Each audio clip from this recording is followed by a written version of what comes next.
आज मी पोलीस आयुक्तांकडे शहरातल्या गुन्हेगारी संदर्भामध्ये आढावा घेण्यासाठी बैठक घेतली। शहरामध्ये जे काही मोठा दरोडा ज्याला आपण म्हणतो, जो बजाजनगरमध्ये घडला, ज्यात एन्काउंटर झालं, त्या संदर्भामध्ये माहिती घेतली। सगळ्यात मोठा प्रश्न काही लोकांच्या मनामध्ये आहे, हे एन्काउंटर का केलं, कसं केलं, त्याचे डिटेल्स घेतलेले आहेत। आरोपीवर जवळपास 10 गुन्ह्याची नोंद आहे। दुसरा एक जो आरोपी आहे, जो मला वाटतं अंबाजोगाई, त्याच्यावर 11 गुन्ह्याची नोंद आहे। पोलिसाच्या अंगावर गाडी घालणं हा काय पहिल्यांदा झालेला प्रकार नाही, त्याच्या गुन्ह्याची नोंदसुद्धा त्यांच्याकडे आहे।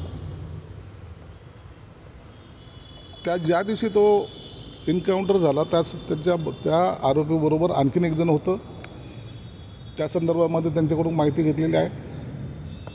परंतु एक निश्चित आहे, त्याच्यामध्ये जे सोनं, सगळ्यांची जी शंका आहे की 5.5 किलो 5 किलो जे काही सोनं असेल त्यातलं 32 तोळे रिकवर झालेलं, बाकीचं का झालं, कुठं गेलं, तर त्या संदर्भात त्यांचा योग्य दिशेने तपास चालू आहे।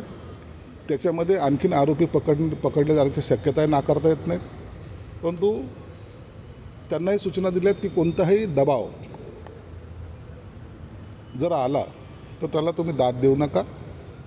शहराच्या जनतेला योग्य तो तुमच्याकडून कॉन्फिडन्स जो पाहिजे तो मिळाला पाहिजे, त्या पद्धतीने तुम्ही काम करा। तुम्हाला आमचं संपूर्ण सरकारचं सहकार्य राहील। सर, तुम्ही एक वक्तव्य केलं होतं की पोलिसांचे संबंध आहे, त्यानंतरच लगेच एन्काउंटर झाला।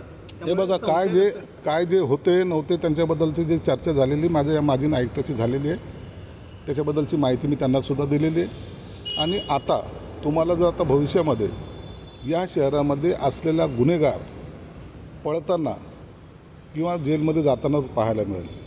सर, तर तुम्ही म्हणलं ते पोलिसांच्या आणि गुन्हेगारांचा काही संबंध आहे, त्याचबद्दल त्या संदर्भात काय कारवाई केली असेल? त्या संदर्भामध्ये मी सांगितलं की आता पोलीस आता आपल्या ॲक्टिव्ह मोडवर आलेले आहेत। गुन्हेगाराशी जरी संबंध असले किंवा एखादा पोलीसवाला जरी त्यात दिसला तर त्याच्यावर सुद्धा कारवाई करण्याचे आश्वासन मला आयुक्तांनी दिले होते।